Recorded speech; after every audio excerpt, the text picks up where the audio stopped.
अच्छा, जब हम लोग इसके ये हम लोगों ने 7 जो है ना इंडिकेटर कंप्लीट कर लिया, हम लोग जाते हैं नेक्स्ट इंडिकेटर के पास, जो कि है हमारे पास इंडिकेटर 8। ये हमारा स्टैंडर्ड नंबर 3 ही चल रहा है। अब वो क्या कह रहा है कि those responsible for management lay down a detail laboratory policy and SOP.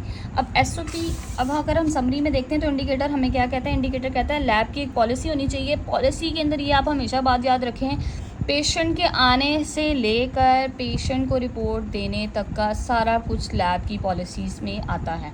यानी कि पेशेंट आया, उसका सैंपल किस तरह लिया, आप लोगों ने रजिस्ट्रेशन कैसे की, आपने सैंपल को किस तरह लैब के अंदर गया, लैब के अंदर कौन कौन से टेस्ट कैसे कैसे परफॉर्म हुए, और फिर उसके बाद लिम्स में अगर आप एंटर करें तो लिम्स में डालते हैं, किस तरह डालते हैं, प्रॉपर पॉलिसी है। और इसके ये जो पॉलिसी बनती है बेसिकली इसका मकसद क्या होता है, इसका मकसद ये होता है कि वहाँ पर जो सा भी स्टाफ वहाँ पर काम कर रहा है वो इस बात का उसको पता है कि किस तरह चीज़ें चल रही हैं, वो अवेयर है। अगर आप इनके स्टाफ चेंज करते हैं, स्टाफ के पास ये चीज़ रिटर्न है, तो वो अगला स्टाफ जो आएगा उसने सबसे पहले एसओपीज़ पढ़ने हैं, फिर उसके बाद एसओपीज़ जो है ना स्टाफ इसका वेल अवेयर होना चाहिए। अब उन्होंने ना एसओपी का क्राइटेरिया हमें बताया कि एसओपी होने किस तरीके से चाहिए। अब ज़रा हम उसके ऊपर थोड़ी सी नज़र डालते हैं। वो कहते हैं एसओपी और टेम्पलेट, एसओपी टेम्पलेट और कंपोनेंट्स क्या क्या होने चाहिए। हेडर इन्फॉर्मेशन होनी चाहिए, फिर उसके बाद एसओपी ऑर्गेनाइजेशन और ये सारी एसओपी वर्जन इफेक्टिव डेट, ये सारा कुछ हेडर के अंदर आता है। ये हेडर के अंदर सारी इन्फॉर्मेशन आती है, यानी कि एसओपी की ऑर्गेनाइजेशन क्या है, आइडेंटिफायर वर्जन क्या है, इफेक्टिव डेट कब से है, डेवलपिंग लेबोरेटरी पॉलिसी किस चीज़ के लिए, किस मकसद के लिए। तो ये एक थोड़ा सा चीज़ है। ये देखें कैरेक्टरिस्टिक्स ऑफ एसओपी, ये हमारे पास सैम्पल हेडर है। यहाँ पर आप अपनी इंसर्ट करेंगे ऑर्गेनाइजेशन का नेम, डिपार्टमेंट, किस डिपार्टमेंट के लिए बना रहे हैं, लैब के लिए बना रहे हैं, एसओपी की कौन सी वेरिएंट है, ये ऑर्गेनाइजेशन, एसओपी टाइटल जैसे बना हुआ है, एसओपी का आईडी क्या है।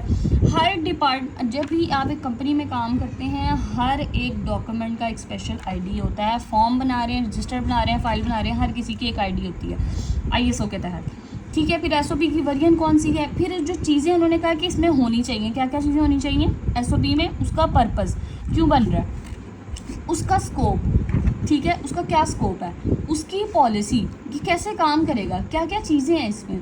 फिर उसके बाद कुछ ऐसी चीज़ें अगर इसके अंदर आ गई हैं, जैसे कि कोई ऐसी टर्म्स हैं जो एक नॉर्मल लेमैन नहीं समझ सकता, या जो न्यू फ्रेशर है उसको नहीं समझ आती, तो वो डेफिनेशंस उनकी होनी चाहिए।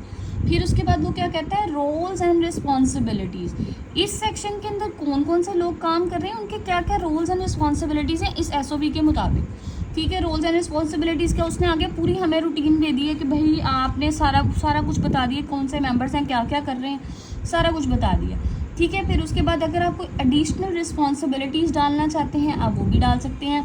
प्रोसीजर क्या हो रहा है, कैसे हो रहा है, सब कुछ आपने इसके अंदर लिखना है। फिर उसके बाद रेफरेंसेस, इन केस मैं ये काम कर रही हूँ, मैंने रेफरेंस लिया हुआ है, जो मैं आपको पढ़ा रही हूँ, ये मैं आपको पढ़ा रही हूँ एमएसडीएस के थ्रू पीएचसी की, तो मेरा रेफरेंस क्या है, एमएसडीएस के जो ये जो एमएसडीएस की बुकलेट है उसमें से मैं आपको पढ़ा रही हूँ, तो मेरा रेफरेंस ये है। इन केस आपने रेफरेंस लिया है किसी क्वालिटी एश्योरेंस की बुक से, कहीं से भी आपने लिया है, तो आपने यहाँ पर उसका रेफरेंस डालना है, अपेंडिक्स डालने हैं, और फिर उसके बाद सैंपल का जो फुटर बनता है ना, सिंपली वो है अप्रूव किसने किया, बनाया किसने है, और इफेक्टिव डेट क्या है।